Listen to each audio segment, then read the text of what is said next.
YouTube channel गोला study 9.9। तो दोस्तों आज हम सीखने वाले हैं कि द्विघात समीकरण और इसके मूल क्या होते हैं। तो बेसिकली जैसा कि आप जानते हैं हम द्विघात समीकरण को पहले पढ़ चुके हैं और जब हम इसको सॉल्व करते हैं तो हमें इसके फैक्टर निकालने होते हैं और जब हम इसके फैक्टर निकालते हैं या इसको सॉल्व करते हैं तो आपके दो आंसर आते हैं। तो जो आपके दो आंसर आते हैं उसी को हम द्विघात समीकरण के मूल कहते हैं। तो जैसे कि आप जानते हैं कि पहली वीडियो में हम ये सारी द्विघात समीकरण को सॉल्व कर चुके हैं, फैक्टर भी निकाल चुके हैं और जिस द्विघात समीकरण के फैक्टर नहीं निकलते हैं उसको हम श्रीधराचार्य फॉर्मूले के द्वारा उसको सॉल्व करते हैं। तो उसको सॉल्व करने के बाद जो आपके दो आंसर आते हैं उसी को हम द्विघात समीकरण के मूल कहते हैं। तो इसको आप यहाँ पर भी देख सकते हैं। तो अब आप इसमें देख सकते हैं कि जो आपने पहले वीडियो में देखा था पार्ट 2 में कि जब हम द्विघात समीकरण को सॉल्व करते हैं तो आपके दो आंसर आते हैं। पहला आंसर आपका आता है x बराबर का 1 और दूसरा आंसर आपका आता है x इक्वल टू माइनस का 1/8। तो इसमें हम देख सकते हैं कि द्विघात समीकरण के जो आपके ये दो आंसर निकल के आए हैं इसी को हम द्विघात समीकरण के मूल कहते हैं। तो ठीक ऐसे ही जब हमने अपने श्रीधराचार्य फॉर्मूले का यूज़ किया था तो उसमें भी आपके दो आंसर निकल के आए थे। उन्हीं दो आंसर को हम बोल सकते हैं कि ये द्विघात समीकरण के दो मूल होते हैं। तो आइए अब हम उसको भी देख सकते हैं। आप देख सकते हैं कि जब पार्ट 3 में हमने इस क्वेश्चन को सॉल्व किया था श्रीधराचार्य फॉर्मूले का यूज़ करके तो इसमें भी आपके दो आंसर निकल कर आए थे। आप देख सकते हैं कि जब हमने प्लस वाला साइन लिया था तो आपका आंसर आया था 5 और जब हमने माइनस वाला साइन लिया था तो आपका आंसर आया था 6/5। तो इस तरह आपके द्विघात समीकरण के दो आंसर निकल के आए थे 5 और 6/5। तो इसमें भी हम बोल सकते हैं कि द्विघात समीकरण के आपके दो मूल हो गए। पहला मूल आपका हो जाता है 5 और दूसरा मूल आपका हो जाता है 6/5। तो अब हम इसको आगे स्टार्ट करते हैं। ये मैंने आपको इसलिए बताया है कि आप समझ सकते हैं कि द्विघात समीकरण के मूल होते क्या हैं। तो अब हम इसको स्टार्ट करने वाले हैं। हम पढ़ रहे हैं द्विघात समीकरण तथा इसके मूल या हम बोल सकते हैं quadratic equation and its roots.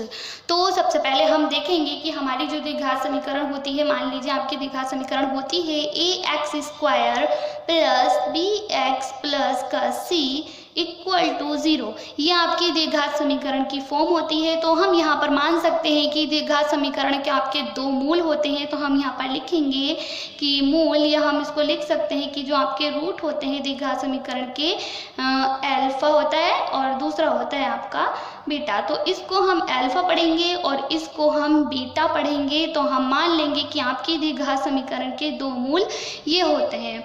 तो आप सोच सकते हैं कि जो आपकी द्विघात समीकरण के दो ये जो मूल होते हैं इसको हम द्विघात समीकरण में किस तरह से यूज़ करने वाले हैं। तो अब आप इसको इस तरह से भी समझ सकते हैं। देखिए मान लीजिए आपकी कोई इक्वेशन दी हुई है, द्विघात समीकरण की जो आपकी इक्वेशन दी हुई है x² और यहाँ पर आपका माइनस होगा और आपका होगा मूलों का योग यानी कि अल्फा प्लस बीटा, मूलों का योग और इसके बाहर आपका होगा x और यहाँ पर आपका होगा प्लस और यहाँ होगा मूलों का गुणनफल। तो आपका हो जाएगा मूलों का गुणनफल और इक्वल में आपका हो जाएगा 0। तो ये आपकी द्विघात समीकरण हो जाती है या आपकी क्वाड्रेटिक इक्वेशन हो जाती है। यहाँ पर आपको बेसिकली क्या ध्यान रखना है, x² और यहाँ पर आपका माइनस होगा और यहाँ पर आपका प्लस होगा। तो इस तरह से अगर हमारे पास द्विघात समीकरण के दो मूल दिए होते हैं तो उन दो मूलों से हम किस तरह द्विघात समीकरण को ज्ञात कर सकते हैं, आज हम ये सीखने वाले हैं। तो मान लीजिए आपके दो मूल दिए हुए हैं अल्फा और दूसरा दिया हुआ है बीटा। तो अब हम इन दोनों मूलों से द्विघात समीकरण अपनी बना सकते हैं। आपकी ये द्विघात समीकरण बन जाएगी x² माइनस का अल्फा प्लस बीटा यानी कि मूलों का योग करना है आपको। तो और मूल आपके दिए हुए हैं अल्फा और बीटा, इनका जब आप योग करेंगे तो आप लिखेंगे alpha plus beta x plus अब आपको लिखना है मूलों का गुणनफल। मूलों का गुणनफल, ये आपका गुणनफल लिखा हुआ है तो आप लिखेंगे alpha into beta equal to 0। तो इस तरह से ये आपकी द्विघात समीकरण बन जाएगी। यदि आपके पास दो मूल होते हैं तो आप इस तरह से अपने द्विघात समीकरण को ज्ञात कर सकते हैं। अब हम अपने क्वेश्चन को स्टार्ट करने वाले हैं। तो आप देख सकते हैं क्वेश्चन नंबर 1 आपका दिया हुआ है कि वह द्विघात समीकरण ज्ञात कीजिए जिसके मूल -5 और 6 है।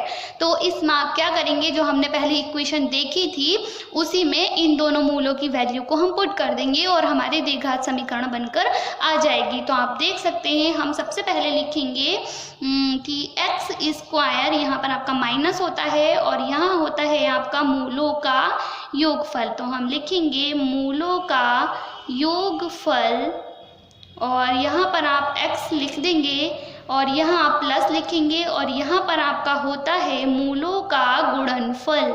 तो हम यहाँ पर लिखेंगे मूलों का गुणनफल और बराबर में आप लगा देंगे 0। तो आपकी जो इक्वेशन है ये आपकी इक्वेशन बनकर आ जाएगी। अब आप इसको आगे सॉल्व कर देंगे तो आप लिखेंगे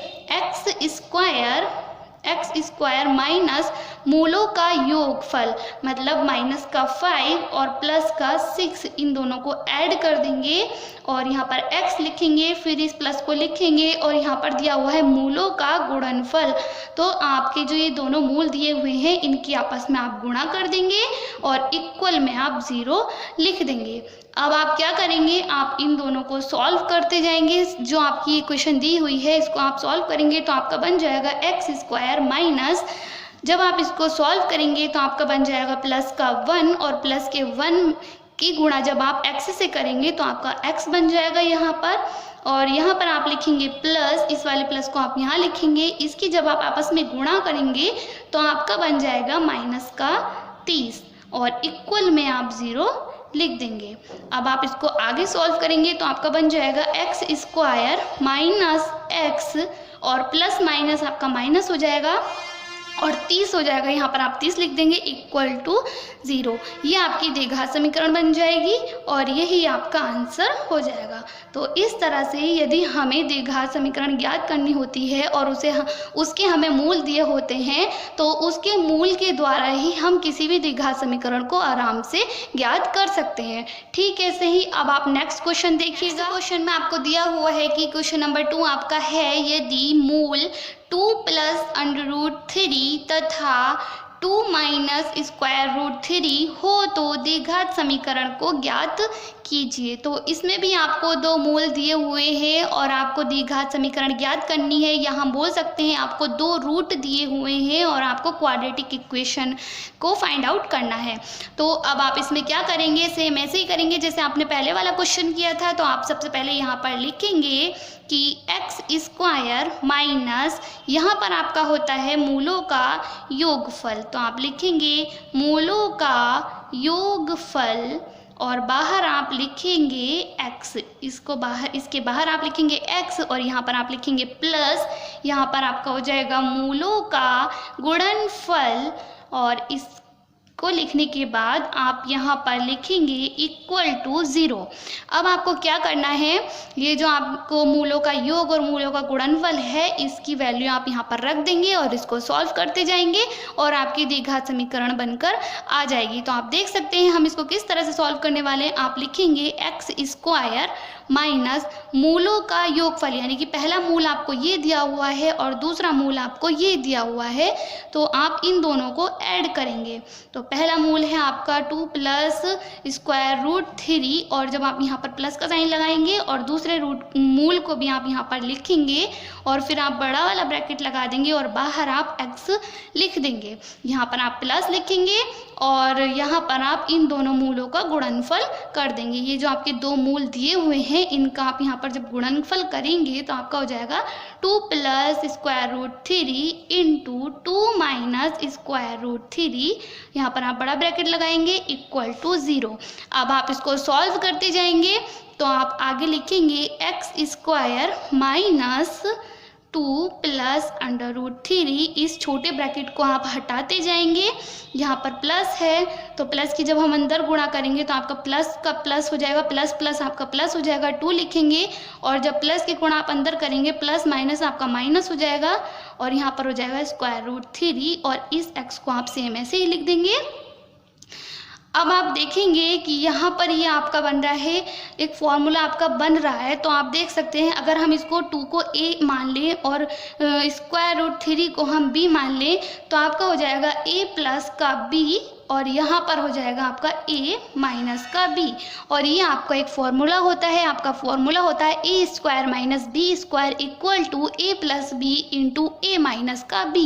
तो यहाँ पर हम अपने फॉर्मूले को लिखकर देख सकते हैं, मैं आपको यहाँ पर लिखकर बता सकती हूँ। आपका फॉर्मूला होता है a स्क्वायर माइनस का b स्क्वायर इक्वल टू होता है आपका a plus b into a minus b। इस फॉर्मूले को हम पहले चैप्टर में अच्छे से यूज़ कर चुके हैं, तो आपको याद होना चाहिए ये फॉर्मूला। अगर आपको फॉर्मूले याद नहीं होते हैं तो आपको क्वेश्चन को सॉल्व करने में थोड़ी प्रॉब्लम हो सकती है, तो अच्छा है कि आप इसको याद कर लें तो और ज़्यादा बेटर रहेगा। अब आप इसको जब आप फॉर्मूले की फॉर्म में लिखेंगे तो आप लिख सकते हैं a square minus b square. तो a की वैल्यू आपकी 2 है और b की वैल्यू आपकी 3 है, तो आप लिखेंगे a स्क्वायर मतलब 2 का स्क्वायर और माइनस b मतलब स्क्वायर रूट 3 का स्क्वायर। इसको आप ऐसे लिख देंगे और इक्वल में आप 0 लिख देंगे। अब आप इसको आगे सॉल्व करेंगे तो आपका हो जाएगा एक्स स्क्वायर, इसको आप सेम ऐसे यहाँ पर लिखेंगे और यहाँ पर आप माइनस लगाएंगे। तो अब आप देखेंगे जब आप इसको सॉल्व करेंगे तो माइनस का स्क्वायर रूट 3 से प्लस का स्क्वायर रूट 3 कैंसिल हो जाएगा और आपका बचेगा 2 प्लस का 2। जब आप 2 और 2 को जोड़ेंगे तो आपका बन जाएगा 4 और इस x को आप सेम ऐसे यहाँ पर लिख देंगे। यहाँ पर आप प्लस लिखेंगे। अब आप इसको सॉल्व करेंगे तो आपका हो जाएगा 2 का स्क्वायर की वैल्यू आपकी 4 हो जाएगी और जब रूट स्क्वायर 3 का स्क्वायर होता है तो उसकी वैल्यू आपकी 3 होती है। इसको भी हम पहले क्वेश्चन में आराम से देख चुके हैं, मतलब पहली वीडियो में जो हमने क्वेश्चन सॉल्व किए थे उसमें हम इसको आराम से देख चुके हैं। जो लोग मेरी पहली वीडियो नहीं देखे हैं वो लोग प्लेलिस्ट में जाकर मेरी वीडियो सारी सीरियल से डाली हुई है, उनको आप अच्छे से देख सकते हैं। तो अब आप यहाँ पर माइनस लगाएंगे और यहाँ पर आपकी वैल्यू हो जाएगी 3 आपकी वैल्यू इसलिए हो जाएगी क्योंकि जब यहाँ पर आपका स्क्वायर रूट होता है, मान लीजिए स्क्वायर रूट x है, इसकी गुणा जब हम स्क्वायर रूट x से करेंगे तो इसकी वैल्यू आपकी x हो जाएगी। x इसलिए हो जाएगी क्योंकि ये जो आपका स्क्वायर रूट होता है इसका मतलब होता है x की घात आधी, यानी कि x की हाफ घात। ठीक ऐसे ही यहाँ पर आपका हो जाएगा x की हाफ घात।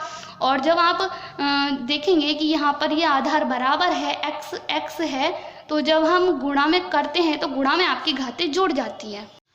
तो हाफ और हाफ इन दोनों को जब आप जोड़ेंगे, हाफ और हाफ को, तो आपका बन जाएगा 1।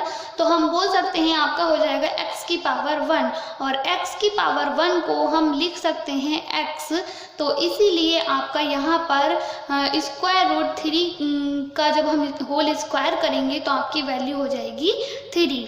अब आप इसको आगे सॉल्व करेंगे तो आपका हो जाएगा x square minus 4x plus 1 और इक्वल में आप 0 लगा देंगे और ये आपकी इक्वेशन हो जाएगी। तो इस तरह से हम किसी भी समीकरण या इक्वेशन को फाइंड आउट कर सकते हैं यदि हमें उसके मूल या रूट्स दिए होते हैं। तो क्वेश्चन नंबर 3 आपका दिया हुआ है कि द्विघात समीकरण ज्ञात कीजिए जिसके मूल 1/2 व 3/2 हो। तो आपको इसमें भी द्विघात समीकरण ज्ञात करनी है और इसके 2 मूल आपको दिए हुए हैं।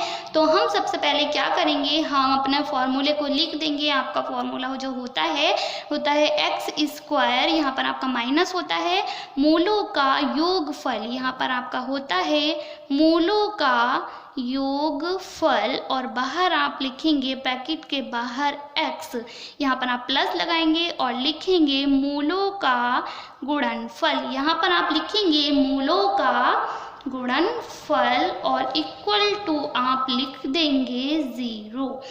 तो अब आप क्या करेंगे, दोनों मूलों को यहाँ पर पुट कर देंगे, उनको जोड़ देंगे और गुणा कर देंगे और इसको आप सॉल्व कर देंगे और आपकी द्विघात समीकरण या क्वाड्रेटिक इक्वेशन निकल कर आ जाएगी। तो आप क्या करेंगे, सबसे पहले लिखेंगे यहाँ पर एक्स स्क्वायर माइनस मूलों का योगफल आपको यहाँ पर करना है। तो आप अपने दोनों मूलों का योगफल लिखेंगे। यहाँ पर पहला मूल आपको दिया हुआ है 1/2 और दूसरा मूल आपका दिया हुआ है 3/2 और इन दोनों को आप ऐड कर देंगे और यहाँ पर आप x लिख देंगे, यहाँ प्लस लगाएंगे। यहाँ पर आपको दिया हुआ है मूलों का गुणनफल, तो आप यहाँ पर लिखेंगे 1/2 गुणा 3/2 ब्रैकेट लगा देंगे और इक्वल में आप 0 लिख देंगे। अब आप इसको सॉल्व करेंगे आगे तो आपका हो जाएगा एक्स स्क्वायर माइनस, इसमें आप जब एलसीएम लेंगे तो आपका एलसीएम हो जाएगा 2 और ऊपर आपका बचेगा 1 प्लस का 3 और बाहर आप एक्स लिख देंगे। यहाँ पर आप प्लस लगाएंगे और इन दोनों की जब आप आपस में गुणा करेंगे तो अंश की गुणा आप अंश से करेंगे, हर की गुणा आप हर से करेंगे तो आपका हो जाएगा 3/4 इक्वल टू 0। अब आप क्या करेंगे, अब आप देखिएगा यहाँ पर लिखेंगे एक्स स्क्वायर माइनस, इसको जब आप ऐड करेंगे तो आपका हो जाएगा 4/2, बाहर आप x लिखेंगे प्लस 3/4 इक्वल टू 0। अब नेक्स्ट स्टेप में आप करने वाले हैं एक्स स्क्वायर माइनस, इससे आप जब इसको डिवाइड देंगे तो ये आपका 2 बार चला जाएगा तो आप यहाँ पर लिखेंगे 2x प्लस 3/4 इक्वल टू 0। आप इसको यहाँ तक भी सॉल्व कर सकते हैं, ये भी आपका आंसर यहाँ तक भी ठीक हो जाएगा क्योंकि यह भी आपकी एक द्विघात समीकरण बनकर आई है। और द्विघात समीकरण आप सोचेंगे कि हम इसको कहाँ तक सॉल्व करेंगे, तो आप जानते हैं कि द्विघात समीकरण की आपकी फॉर्म क्या होती है। हम इस चैप्टर में द्विघात समीकरण ही पढ़ रहे हैं। तो यहाँ पर आप देखेंगे यहाँ पर एक्स स्क्वायर होगा और यहाँ पर आपका एक एक्स होगा और यहाँ पर आपका एक्स की कोई पद नहीं होगा। ये आपकी द्विघात समीकरण होती है। द्विघात समीकरण की फॉर्म को हम पहले भी स्टार्टिंग में देख चुके हैं। तो अगर आप इसको आगे सॉल्व करेंगे तो आपको 4 का एलसीएम लेना होगा। तो आप देख सकते हैं हम इसको आगे भी सॉल्व कर सकते हैं। तो आपका एलसीएम हो जाएगा 4 और जब आप इसमें 4 एलसीएम लेंगे तो आपका यहाँ पर हो जाएगा 4x स्क्वायर माइनस, यहाँ पर आपका 1 होगा, यहाँ पर हम 1 मान लेंगे। जब हम एलसीएम लेते हैं तो हम यहाँ पर 1 मान लेंगे और यहाँ पर जब आप इसको डिवाइड करेंगे तो आपका 4 बचेगा और जो भागफल आएगा उसकी गुणा हम अंश में करेंगे तो आपका हो जाएगा 4 गुणा 2x और यहाँ पर हो जाएगा आपका 3 इक्वल टू 0। हम एलसीएम किस तरह से लेते हैं हम पहले वीडियो में अच्छे से पढ़ चुके हैं। जो लोग नहीं देखे हैं वो प्लेलिस्ट में जाकर मेरी सारी वीडियो देख सकते हैं। अब हम इसको सॉल्व करेंगे तो आपका हो जाएगा 4x स्क्वायर माइनस, इसकी आप गुणा करेंगे तो आपका बन जाएगा 8x प्लस का 3 और ये जो आपको 4 दिया हुआ है अपॉन में, इसको जब आप इधर लेके जाएंगे, ये आपका भाग में दिया हुआ है, जब हम इसको बराबर के दूसरी साइड लेकर जाएंगे तो ये गुणा में जाएगा और जब ये 4 0 की गुणा में जाएगा तो इसकी वैल्यू हो जाएगी 0। तो ये आपकी इक्वेशन बनकर आ जाएगी। तो हम समझ सकते हैं कि हम अपनी द्विघात समीकरण को किस तरह से सॉल्व करते हैं। ये भी आपका आंसर ठीक है, अगर आप इसको यहाँ तक भी सॉल्व करते हैं तब भी आपका आंसर ठीक माना जाएगा। तो दोस्तों आज के लिए इतना ही काफ़ी है और मैं आप लोगों से बताना चाहती हूँ यदि ये मेरी वीडियो आपको अच्छी लग रही है तो इसको लाइक कीजिएगा, अपने दोस्तों में शेयर कीजिएगा, साथ ही साथ मेरे चैनल को सब्सक्राइब कीजिएगा। Thank you for watching this video.